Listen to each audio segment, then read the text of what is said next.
বিচার ব্যবস্থার ভয় চিকিৎসকদের সর্বোৎকৃষ্ট চিকিৎসা পরিষেবা দিতে বাধা পাচ্ছে কি? এই আলোচনায় সরগরম ক্যালকাটা ন্যাশনাল মেডিকেল কলেজ রিইউনিয়নের বিতর্ক সভা। উপস্থিত ছিলেন ক্যালকাটা ন্যাশনাল মেডিকেল কলেজের 1990 থেকে বর্তমান ব্যাচের চিকিৎসকরা। বিতর্ক আলোচনায় প্রখ্যাত চিকিৎসক কুণাল সরকার, বিশিষ্ট সাংবাদিক স্বপন দাশগুপ্ত ছাড়াও বিভিন্ন হাসপাতালের নামজাদা চিকিৎসকরা।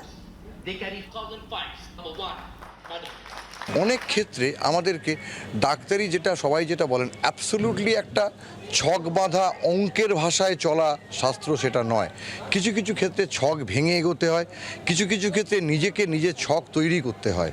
এবার সবটাই আমরা করি পেশেন্টের ইন্টারেস্টে, মানে একটা মানুষকে যদি বাঁচানো যায়, যে ঠিক আছে এরকম একটা চিকিৎসা অমুক দেশে কেউ একটা করেছিলেন শুনেছি, তাতে ওই মানুষটা ইমপ্রুভ করে গেছিলো বা বেঁচে গেছিলো, আমি এটা করে দেখি না, এইরকমভাবে এটা করলে কি হয়।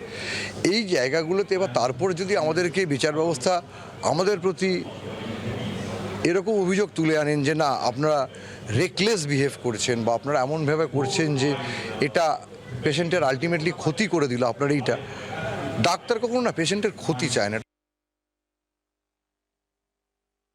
আমাদের জুডিশিয়ারি ভয় নয়, ভয় হচ্ছে এফেক্টিভ কমিউনিকেশন না হলে যে ভুল বোঝাবুঝির সৃষ্টি হয়, সেটাই হচ্ছে আতঙ্ক, বা সেখান থেকেই সমস্যার সৃষ্টি। সমস্ত জায়গায় তো সব জায়গায় সব কিছু মেনে চলা সম্ভব হয় না, কিন্তু একজনের জন্য আজকে সমগ্র ডাক্তারের ওপর যে প্রশ্নচিহ্ন ওঠে, সেটা কিন্তু কখনোই ডাক্তার সমাজের দায় সেটা নয়, বা আমাদের সেটা উদ্দেশ্য নয়।